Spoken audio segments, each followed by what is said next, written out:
Hello dear aspirants, आप कैसे हो। आप सबका स्वागत है इंडियन ज्योग्राफी की क्लास में।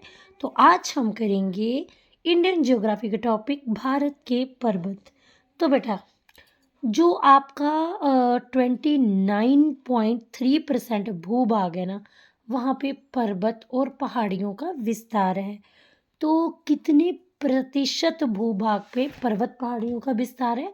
तो 29.3%। ठीक है। अब भारत के पर्वत जो है, वहाँ पे उत्तरी पर्वत श्रृंखला है, मध्य पर्वत श्रृंखला है और दक्षिण भारत की पर्वत श्रृंखला है। ठीक है। अब जो उत्तरी पर्वत श्रृंखला है ना, वो भारत की सीमा पर स्थित हिमालय पर्वत युवा वलित एवं विश्व का नया मोड़दार पर्वत है। तो उत्तरी पर्वत श्रृंखला जो है भारत की उत्तरी सीमा पर क्या है, ये देखो, भारत की उत्तर वाली सीमा में है हिमालय पर्वत, जो युवा वलित और विश्व का नया मोड़दार पर्वत है, जो कि युवा वलित है और विश्व का नया मोड़दार पर्वत है। ठीक है। अब हिमालय पर्वत श्रेणी की जो आयु है, हिमालय पर्वत श्रेणी को आयु व नदियों के आधार पर समझा जाता है। तो हिमालय पर्वत श्रेणी को आयु व नदियों के आधार पर समझा जाता है। ठीक है ना। अभी हिमालय पर्वत श्रेणी को आयु के आधार पे कैसे समझा जा सकता है? तो आयु के आधार पे ये 3 पार्ट्स में डिवाइड है: बृहद हिमालय, लघु हिमालय और शिवालिक हिमालय। ठीक है। अब बृहद हिमालय को महान हिमालय बोलते हैं, ग्रेट हिमालय बोलते हैं। लघु हिमालय को मध्य हिमालय बोलते हैं और ये जो सबसे नीचे है वो है शिवालिक हिमालय। ठीक है।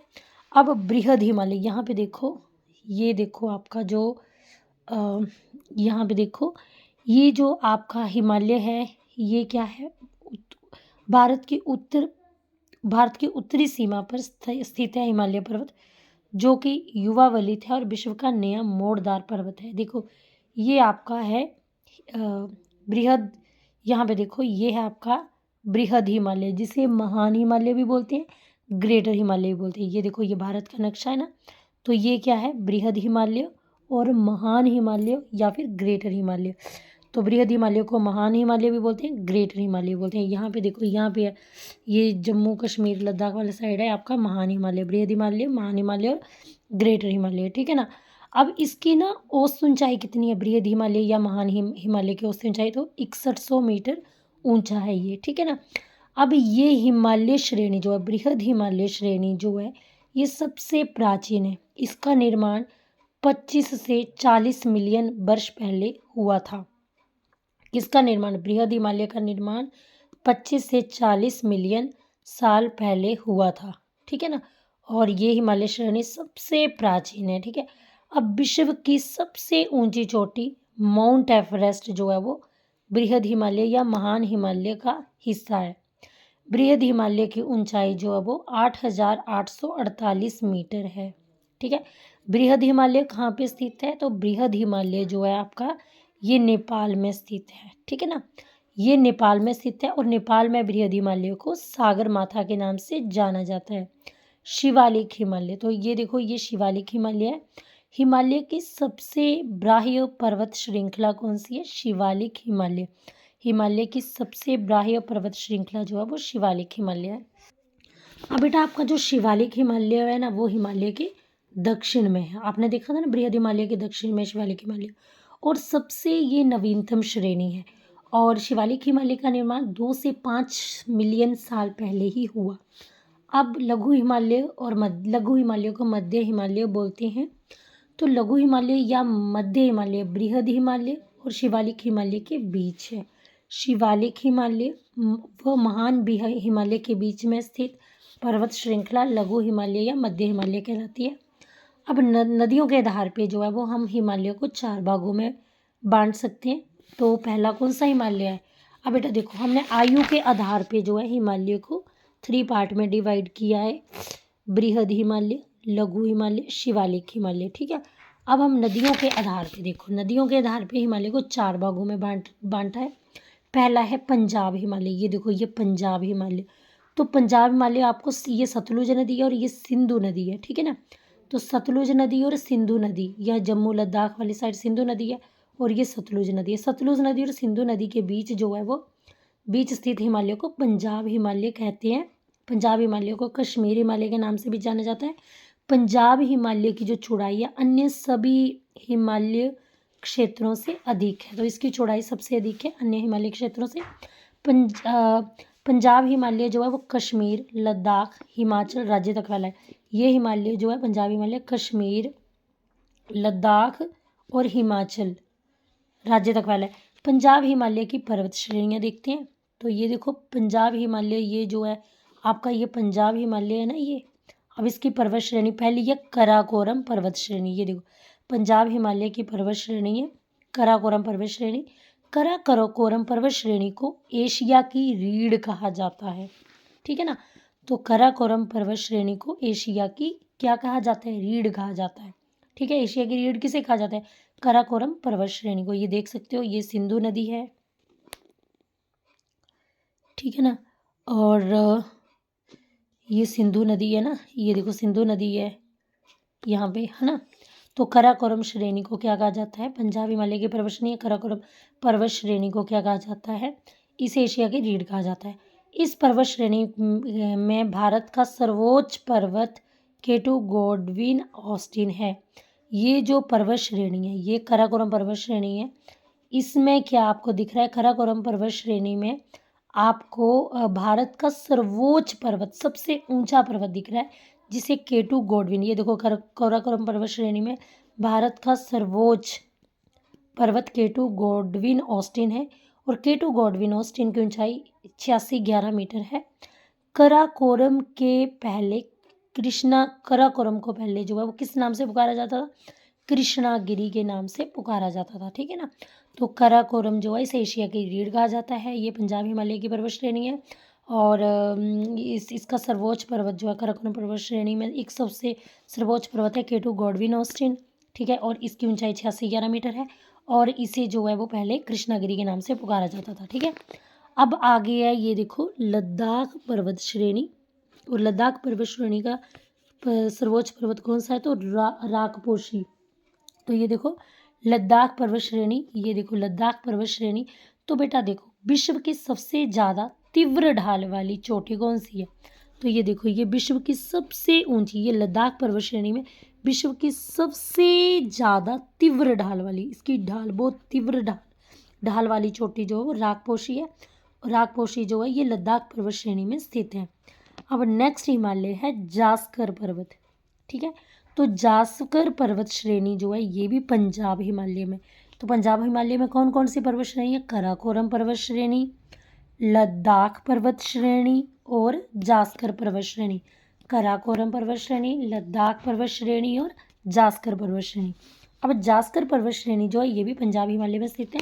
अब आपको पता है जो इसमें इम्पोर्टेंट क्या है कि सिंधु नदी जो है ना वो जास्कर पर्वत श्रेणी और लद्दाख पर्वत श्रेणी के बीच से होते हुए बहती है। आप मैप में भी देख सकते हो, कोशिश की है मैं कि मैप से आपको समझा सकूं। तो ये देखो ये सिंधु नदी जो है ना ये लद्दाख पर्वत श्रेणी और जास्कर पर्वत श्रेणी के बीच से होके जो है वो बहती है, ठीक है ना। कौन कौन सी, लद्दाख और जास्कर पर्वत श्रेणी के बीच से होके बहती है, ठीक है ना। अब नेक्स्ट पर्वत श्रेणी है पीर पंजाल। ये देखो ये पीर पंजाल है ना। तो पीर पंजाल जो देखो पीर पंजाल पर्वत श्रेणी जो है यह हिमाचल व जम्मू में फैली हुई है। तो पीर पंजाल कहाँ पे फैला हुआ है, ये हिमाचल में फैला हुआ है और जम्मू में फैला हुआ है, ठीक है ना। अब ये हिमालय की सबसे लंबी पर्वत श्रृंखला कौन सी है, पीर पंजाल, ठीक है। अब आगे है धौलाधार पर्वत श्रेणी, ठीक है। धौलाधार पर्वत श्रेणी अब कुल्लू घाटी धौलाधार और पीर पंजाल पर्वत श्रेणी के बीच में है, ठीक है ना। तो कुल्लू घाटी कहाँ पे है, कुल्लू घाटी धौलाधार और पीर पंजाल के बीच में। देखो ये क्या है, ये कुल्लू घाटी का है आपका, ये देखो ये आपकी कुल्लू घाटी है, ये आपका धौलाधार है। इस साइड कुल्लू घाटी है, इस साइड धौलाधार है। तो कुल्लू घाटी और धौलाधार जो है इसके बीच में क्या है, पीर पंजाल है, ठीक है ना। तो कुल्लू घाटी और धौलाधार के बीच जो है वो कुल्लू घाटी जो है वो कहाँ पे है, धौलाधार और पीर पंजाल के बीच में, ठीक है ना, समझ आ गया। तो कुल्लू घाटी जो है वो कहाँ पे है, ये देखो ना ये आपकी कुल्लू घाटी है। ये देखो, ये सेंटर में क्या है, कुल्लू घाटी, सॉरी, सेंटर में कुल्लू घाटी है और ये पीर पंजाल है। तो कुल्लू घाटी, पीर पंजाल और धौला, ये पीर पंजाल है, ये धौलाधार है। तो कुल्लू घाटी जो सेंटर में पीर पंजाल और धौलाधार के बीच स्थित है। क्लियर हो गया। अब नेक्स्ट है शिवालिक पर्वत श्रेणी। तो हिमाचल की सबसे दक्षिण की पर्वत श्रृंखला कौन सी है? तो हिमाचल की सबसे दक्षिण की पर्वत श्रृंखला कौन सी है? शिवालिक है। ठीक है ना। शिवालिक में इसमें कराकोरम, लद्दाख, जस्कर, ट्रांस हिमालय के नाम से जाना जाता है। ठीक है ना। तो बेटा हिमाचल की सबसे दक्षिणी पर्वत श्रृंखला कौन सी है? शिवालिक है। और इसमें जो है कराकोरम, लद्दाख, जास्कर। ठीक है ना। तो इसमें जो है अच्छा बेटा यहाँ पे देखो, ये कराकोरम है, कराकोरम, लद्दाख, जास्कर, इन तीनों को जो है ट्रांस हिमालय के नाम से जाना जाता है। और जो आपका पीर पंजाल है, हमने देखा, ये देखो पीर पंजाल है, धौलाधार है, ये लघु हिमालय में स्थित है। ठीक है। आपको पता है जो पंजाब हिमालय है वहाँ पे ना जाफरान की खेती ना बहुत ही ज़्यादा फेमस है, क्योंकि जाफरान के फूल से केसर मिलता है। ओके। अब यहाँ पे आप देख सकते हो, ये हमारा पंजाब हिमालय है, ये सतलुज नदी है, ये सिंधु नदी है, इसके बीच में पंजाब हिमालय। अब हम पढ़ेंगे कुमायूं हिमालय। पहले मैप में देख लेते हैं। कुमायूं हिमालय, ये सतलुज नदी है और ये काली नदी है। ठीक है ना। तो सतलुज नदी और काली नदी के बीच कौन सा हिमालय है? कुमायूं हिमालय है। ठीक है ना। तो कुमायूं हिमालय जो है, कुमायूं हिमालय जो है, इसको गढ़वाल हिमालय के नाम से भी जाना जाता है। ये सतलुज और काली नदी के बीच जो है 320 किलोमीटर लंबा जो है वो कुमायूं हिमालय कितने किलोमीटर लंबा है? 320 किलोमीटर लंबा है। कुमायूं हिमालय जो है वो उत्तराखंड में फैला हुआ है, ये उत्तराखंड में फैला हुआ है। ठीक है। कुमायूं हिमालय की सबसे ऊंची चोटी जो है नंदा देवी है। ये कुमायूं हिमालय है ना, इसकी सबसे ऊंची चोटी जो है वो नंदा देवी है, जो कि 78-17 मीटर है। ठीक है ना। तो कुमायूं हिमालय की सबसे ऊंची चोटी जो है वो नंदा देवी है, जो 78-17 मीटर ऊंची है। ठीक है ना। याद आ गया, 78-17 मीटर ऊंची है नंदा देवी। अब याद रखना, ये जो बद्रीनाथ हो गया, केदारनाथ हो गया, गंगोत्री हो गया, यमुनोत्री हो गया, इसी हिमालय श्रेणी का पार्ट है। ये देखो बेटा, कुमायूं हिमालय पर्वत श्रेणी का पार्ट कौन सा है? बद्रीनाथ, केदारनाथ, गंगोत्री, यमुनोत्री। ठीक है ना। अब गंगा, यमुना, रामगंगा, गंगा नदी, रामगंगा, यमुना का उद्गम जो है वो कुमायूं हिमालय से ही हुआ है। ठीक है। तो बेटा नेक्स्ट है नेपाल हिमालय। तो नेपाल हिमालय क्या कहाँ पे है? ये देखो, यहाँ सिंधु और सतलुज नदी के बीच पंजाब हिमालय है, सतलुज नदी और काली नदी के बीच कुमायूं हिमालय है, और काली नदी और तीस्ता नदी के बीच में नेपाल हिमालय। ये देखो, ये काली नदी है, ये तीस्ता नदी है, और इनके बीच कौन सा हिमालय? नेपाल हिमालय है। अब काली नदी और तीस्ता नदी के बीच का जो हिमालय क्षेत्र है उसे नेपाल हिमालय बोलते हैं। और ये इसकी लंबाई कितनी है? 800 किलोमीटर है। ठीक है। और ये नेपाल हिमालय जो है ये कुमायूं की अपेक्षा जो है ज़्यादा ऊंचा है। नेपाल हिमालय कुमायूं की अपेक्षा ज़्यादा ऊंचा है। ठीक है। इस नेपाल हिमालय की सबसे ऊंची चोटी जो है वो माउंट एवरेस्ट है, जो कि 88-48 मीटर ऊंची है। तो नेपाल हिमालय की सबसे ऊंची चोटी कौन सी है? माउंट एवरेस्ट है। ठीक है। अब बेटा नेपाल हिमालय में धौलागिरी, अन्नपूर्णा, मकालू, कंचनजंगा, ठीक है, धौलागिरी, अन्नपूर्णा, मकालू, कंचनजंगा पर्वत चोटियाँ स्थित हैं। ठीक है ना। तो यहाँ पे आप देख सकते हो, ये जो नेपाल हिमालय है, ये देखो, ये आपका नेपाल हिमालय है, जो कि काली नदी और तीस्ता नदी के बीच में स्थित है।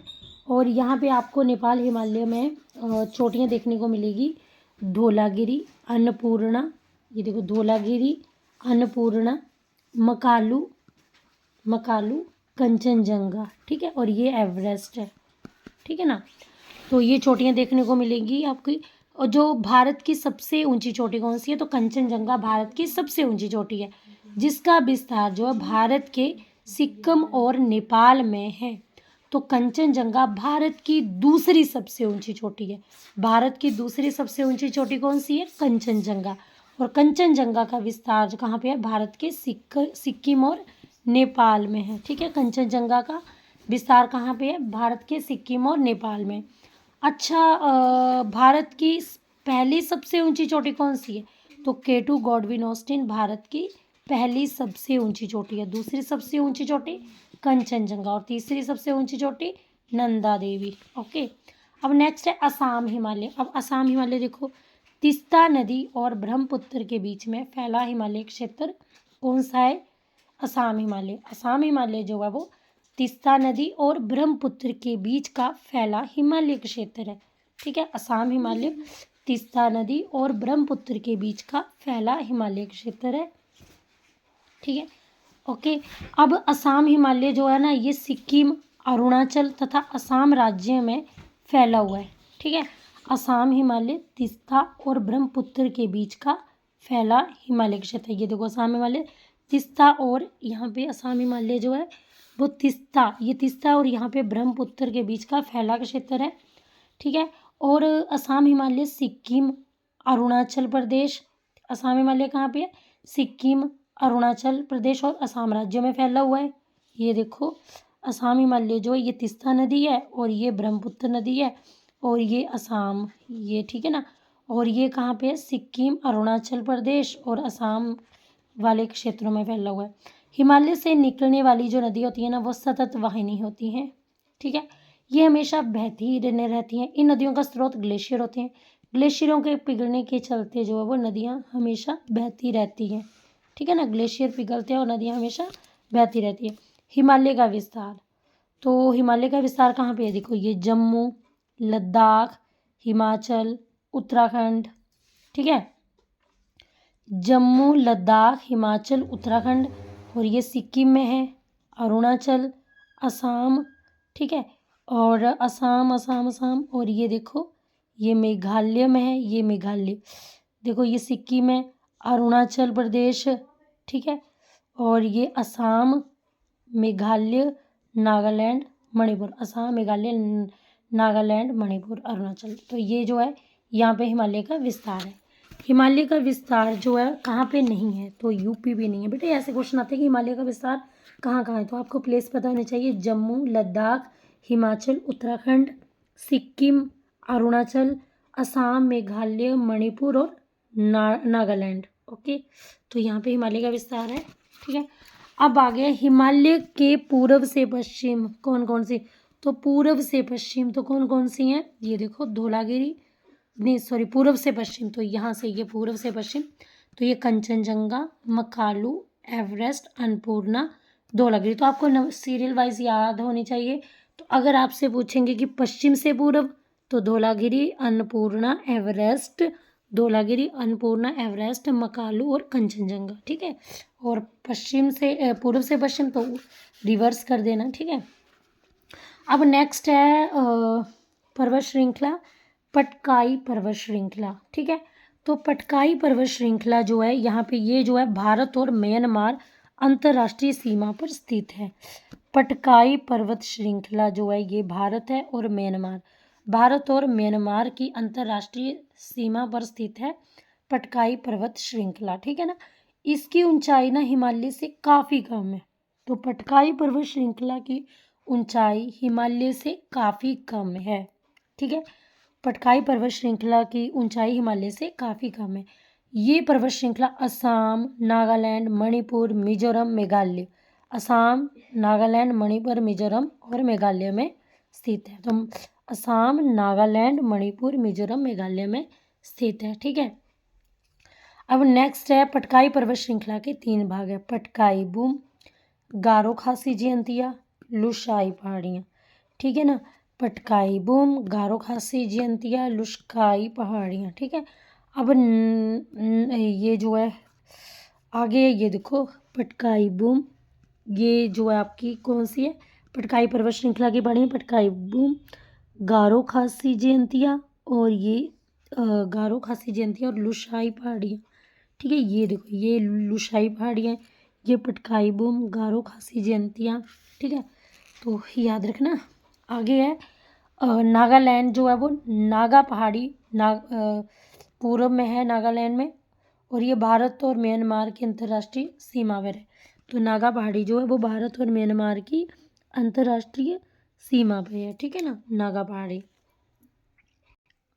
अब नेक्स्ट है मध्य और दक्षिण की पर्वत श्रेणियाँ। ठीक है, तो अरावली पर्वत श्रेणी जो है, अरावली पर्वत श्रेणी गुजरात से लेके राजस्थान और हरियाणा तक। ये देखो अरावली जो है वो गुजरात से लेके राजस्थान और हरियाणा तक है।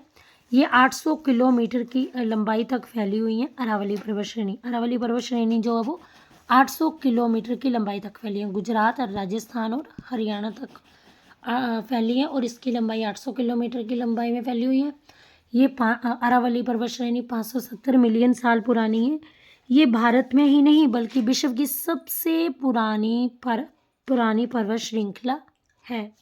ठीक है ना। और पर्वत श्रृंखलाओं में से एक है। ये भारत की नहीं, विश्व की सबसे प्राचीन पर्वत श्रृंखलाओं में से एक। अब देखो ये है, इसकी सबसे ऊंची चोटी कौन सी है? अरावली पर्वत श्रृंखला की सबसे ऊंची चोटी है गुरु शिखर, जो कि 1722 मीटर ऊंची है और ये राजस्थान में है। विंध्याचल पर्वत श्रेणी, विंध्याचल पर्वत श्रेणी कहाँ पे? ये देखो, ये विंध्याचल पर्वत श्रेणी है।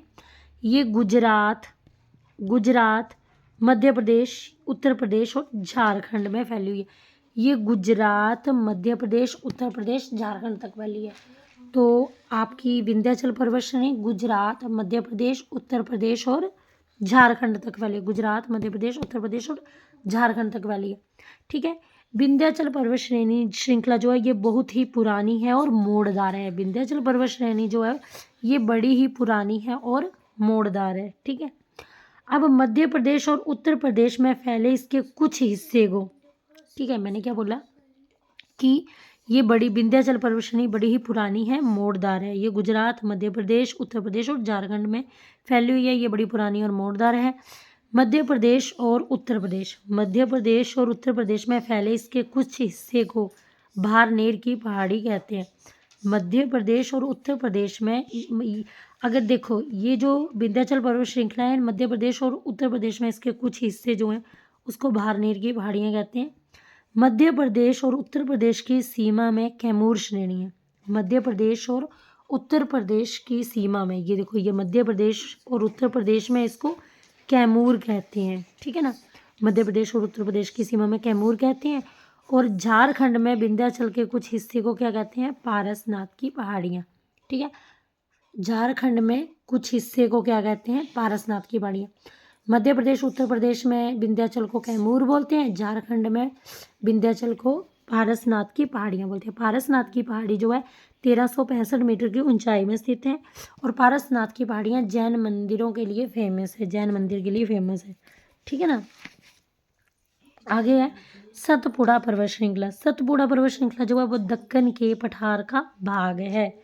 सतपुड़ा पर्वत श्रृंखला दक्कन के पठार का भाग है। यहाँ पे देखो, ये है सतपुड़ा पर्वत श्रृंखला, ये दक्कन के पठार का भाग है। ठीक है। अब 3 भागों में सतपुड़ा 3 भागों में फैली है। पश्चिम में इसको राजपीपला की पहाड़ी बोलते हैं। मध्य प्रदेश में महादेव की पहाड़ी। पश्चिम में क्या बोलते हैं इसको? राजपीपला की पहाड़ी। सतपुड़ा को पश्चिम में राजपीपला की पहाड़ी, मध्य प्रदेश में महादेव की पहाड़ी और पूर्व में यानी कि छत्तीसगढ़ में इसे मेकाल पर्वत बोलते हैं। सतपुड़ा जो है वो दक्कन के पठार का भाग है जो कि 3 भागों में बटा है। वेस्टर्न पश्चिम में सतपुड़ा को राजपीपला की पहाड़ी बोलते हैं। पश्चिम में सतपुड़ा को राजपीपला की पहाड़ी बोलते हैं। ठीक है। सतपुड़ा को राजपीपला की पहाड़ी बोलते हैं पश्चिम में। मध्य प्रदेश में महादेव की पहाड़ी बोलते हैं सतपुड़ा को। और छत्तीसगढ़ में सतपुड़ा को मेकाल पर्वत बोलते हैं। ठीक है। सतपुड़ा श्रेणी की सबसे ऊंची चोटी जो है वो धूपगढ़ है। सतपुड़ा पर्वत श्रेणी की, ये देखो, सबसे ऊंची चोटी कौन सी है? यहाँ पे सबसे ऊंची चोटी धूपगढ़। ठीक है। जो कि 1350 मीटर ऊंची है। ठीक है। अब सतपुड़ा के उत्तर में नर्मदा नदी और दक्षिण में ताप्ती नदी है। और धूपगढ़ जो सतपुड़ा की ऊंची चोटी है धूपगढ़, वहाँ धूपगढ़ ना महादेव पहाड़ियों का हिस्सा है। तो ये जो धूपगढ़ है वो महादेव पहाड़ियों का हिस्सा है। ठीक है ना। महादेव पहाड़ियों का हिस्सा है। तो महादेव पहाड़ियाँ जो है, सतपुड़ा को मध्य प्रदेश में महादेव पहाड़ियाँ बोलते हैं। सतपुड़ा को मध्य प्रदेश जो है, मध्य प्रदेश में महादेव पहाड़ियाँ बोलते हैं। ठीक है। सतपुड़ा को मध्य प्रदेश में महादेव पहाड़ियाँ बोलते हैं। और छत्तीसगढ़ में इसको मेकाल, मध्य प्रदेश में महादेव बोलते हैं, छत्तीसगढ़ में इसको मेकाल बोलते हैं। और विंध्याचल को मध्य प्रदेश उत्तर प्रदेश में कैमूर बोलते हैं और पारसनाथ झारखंड में बोलते हैं। ठीक है, तो धूपगढ़ जो इसकी चोटी है वो महादेव पहाड़ी का हिस्सा है। इसके ऊपर सतपुड़ा के ऊपर जो है वो नर्मदा नदी बहती है और नीचे ताप्ती नदी बहती है। ठीक है ना, तो सतपुड़ा के ऊपर नर्मदा नदी बहती है, सतपुड़ा के ऊपर नर्मदा नदी बहती है और दक्षिण में, ये सतपुड़ा है ना, इसके ऊपर नर्मदा नदी बह रही है, दक्षिण में कौन सी नदी बह रही है? ताप्ती नदी बह रही है। ठीक है ना, अब नेक्स्ट है अजंता पर्वत श्रेणी। अजंता पर्वत श्रेणी जो है ये पूरी तरह से महाराष्ट्र में है। यहाँ पे मैप में देख सकते हो, ये पूरी तरह से महाराष्ट्र में है। ठीक है, इसमें गुफाएं हैं, इसमें जो गुफाएं हैं ना अजंता पर्वत श्रेणी में, वो गुप्तकालीन चित्रकला के लिए विश्व प्रसिद्ध हैं। ठीक है, अब अजंता पर्वत श्रेणी में ना सतमाला हरिश्चंद्र जो है वो, ये सतमाला पहाड़ी और हरिश्चंद्र पहाड़ी, ये देखो अजंता पहाड़ी, अजंता पर्वत श्रेणी जो है ना इसमें सतमाला पहाड़ी है और हरिश्चंद्र पहाड़ी है। ये कहाँ पे है? ये जो है महाराष्ट्र में ही है। अब आ गया बालाघाट। तो बालाघाट कहाँ है? महाराष्ट्र और कर्नाटक में, महाराष्ट्र से कर्नाटका में फैला हुआ है। ठीक है ना, तो बालाघाट जो है वो महाराष्ट्र से कर्नाटका तक फैला हुआ है। ठीक है, अब बालाघाट जो वो गोदावरी और भीमा के बीच जल विभाजन का काम करता है। तो ये जो बालाघाट है ना, ये बालाघाट जो है ये ना गोदावरी नदी और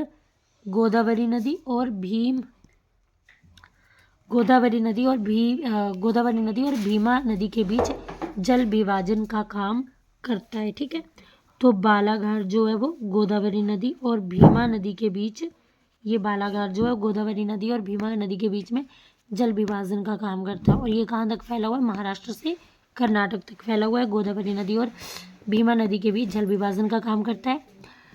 पश्चिम तट पर स्थित पर्वत श्रृंखलाओं को पश्चिमी घाट मतलब सह्याद्री पर्वत कहते हैं। तो पश्चिम जो पर्वत श्रृंखलाएं पश्चिमी तट पे हैं उनको पश्चिमी घाट कहते हैं या फिर सह्याद्री पर्वत कहते हैं। जो पर्वत श्रृंखलाएं पूर्वी तट में उसे पूर्वी घाट कहते हैं। जो पर्वत श्रृंखलाएं पश्चिमी घाट में उसको सह्याद्री पर्वत कहते हैं। ठीक है, आगे नलामलाई की पहाड़ी। तो नलामलाई की पहाड़ी से आंध्र प्रदेश में कृष्णा नदी के दक्षिण में स्थित है। ठीक है, नलामलाई पहाड़ी जो है वो आंध्र प्रदेश में है। नलामलाई पहाड़ी ये आंध्र प्रदेश है। यहाँ पे नलामलाई पहाड़ी जो है ये आंध्र प्रदेश में कृष्णा नदी, ये कृष्णा नदी आंध्र प्रदेश, यहाँ ऊपर कृष्णा नदी है। तो कृष्णा नदी के दक्षिण में कौन सी पहाड़ी है? आंध्र प्रदेश में। कृष्णा नदी के दक्षिण में यहाँ पे आंध्र प्रदेश है और यहाँ पे नलामलाई की पहाड़ी है। ठीक है, जो कि उत्तर से दक्षिण तक फैली है। तो ये नलामलाई पहाड़ी जो वो उत्तर से दक्षिण तक फैली है। ठीक है, तो नलामलाई की पहाड़ियाँ आंध्र प्रदेश में है, कृष्णा नदी के दक्षिण में है और ये उत्तर से दक्षिण तक फैली है। नेक्स्ट है जावदी की पहाड़ियाँ। ठीक है, तो जावदी की पहाड़ियाँ तमिलनाडु के उत्तर में है। ठीक है, जावदी की पहाड़ियाँ जो है ये तमिलनाडु है और तमिलनाडु के उत्तर में जो है वो कौन सी पहाड़ियाँ हैं? जावदी की पहाड़ियाँ हैं। नीलगिरी की पहाड़ियाँ कहाँ पे हैं? जहाँ पे हमारा पूर्वी घाट और पश्चिमी घाट मिलता है। ठीक है, उसे नीलगिरी की, वहाँ पे जहाँ पे पूर्वी घाट और पश्चिमी घाट मिलते हैं उसे नीलगिरी की पहाड़ियाँ कहते हैं। नीलगिरी की पहाड़ियाँ जो है वो केरल, तमिलनाडु और कर्नाटक तक फैली हैं। ये नीलगिरी की पहाड़ियाँ जो है वो केरल, यहाँ पे केरल है, तमिलनाडु और कर्नाटक तक फैली हैं नीलगिरी की पहाड़ियाँ। ठीक है, अब आगे नीलगिरी को पहाड़ियों की रानी भी कहा जाता है और इसकी सर्वोच्च नीलगिरी की सबसे ऊंची चोटी कौन सी है? तो ये नीलगिरी की पहाड़ियाँ जो कि केरल, कर्नाटक और तमिलनाडु में फैली हुई हैं। इसकी सबसे ऊंची चोटी जो है वो डोडोवेटा है और ये डोडोवेटा जो है वो दक्षिण भारत की दूसरी सबसे ऊंची चोटी है। ठीक है, तो नीलगिरी पहाड़ी की सबसे ऊंची चोटी जो है वो नीलगिरी पहाड़ी की सबसे ऊंची चोटी जो है वो डोडोवेटा है। लेकिन क्वेश्चन आता है कि दक्षिण भारत की दूसरी सबसे ऊंची चोटी कौन सी है? तो दक्षिण भारत की दूसरी सबसे ऊंची चोटी जो है वो डोडोवेटा है। ठीक है, जो कि 26-37 मीटर की ऊंचाई पर स्थित है। ठीक है, डोडोवेटा चोटी में प्रसिद्ध जनजाति टोडो जनजाति यहाँ पे निवास करती है। नेक्स्ट है अनामलाई। तो अनामलाई जो है ये है अनामलाई। अनामलाई जो है वो केरल तमिलनाडु की सीमा पे है। इसकी सबसे ऊंची चोटी अनामुदी है, ठीक है, और ये 2695 मीटर ऊंची है। अनामलाई की सबसे ऊंची चोटी जो है अनामुदी है और ये 2695 मीटर ऊंची है। ये दक्षिण भारत की सबसे ऊंची चोटी है। अनामुदी जो है वो दक्षिण भारत की सबसे ऊंची चोटी है। और दक्षिण भारत की दूसरी सबसे ऊंची चोटी कौन सी है? डोडोबेटा, ठीक है। आ गया कार्डेमम पहाड़ियाँ। तो ये भी अनामलाई की तरह कार्डेमम पहाड़ियाँ भी केरल तमिलनाडु में फैली हुई हैं और ये भारत की अंतिम पहाड़ी है। इसे कार्डेमम जो है, इलायची को इंग्लिश में कार्डेमम बोलते हैं, तो इसे इलायची पहाड़ी भी बोलते हैं क्योंकि ये इलायची की खेती के लिए फेमस है, ठीक है। तो जो पूर्वी घाट हैं वहाँ पे जो पर्वत श्रेणियाँ, उसका सबसे ऊंचा शिखर महेंद्रगिरी है। पश्चिमी घाट का सबसे ऊंचा शिखर अनामुदी है। मांडव पहाड़ियाँ गुजरात काठियावाड़ में स्थित पर्वत श्रृंखला है। मांडव पहाड़ियाँ गुजरात काठियावाड़ में स्थित पर्वत श्रृंखला है। शेवराय पहाड़ियाँ तमिलनाडु में है। इसका विस्तार 50 वर्ग किलोमीटर एरिया में है। शेवराय पहाड़ियाँ 50 वर्ग किलोमीटर एरिया में है। नामचा बरवा जो है अरुणाचल और तिब्बत बॉर्डर पे है। नामचा बरवा पहाड़ियाँ ये हिमालय की सबसे पूर्वी चोटी है। नामचा बरवा अंडमान निकोबार की सबसे ऊंची चोटी सैंडल पीक है और लक्षद्वीप की सबसे ऊंची चोटी नाचो है। तो इसी के साथ हमारा भारत के पर्वत इंडियन ज्योग्राफी का वीडियो कंप्लीट होता है। आई होप आपके हर प्रकार का जो ऑब्जेक्टिव है इस लेक्चर को पढ़ने के बाद बने।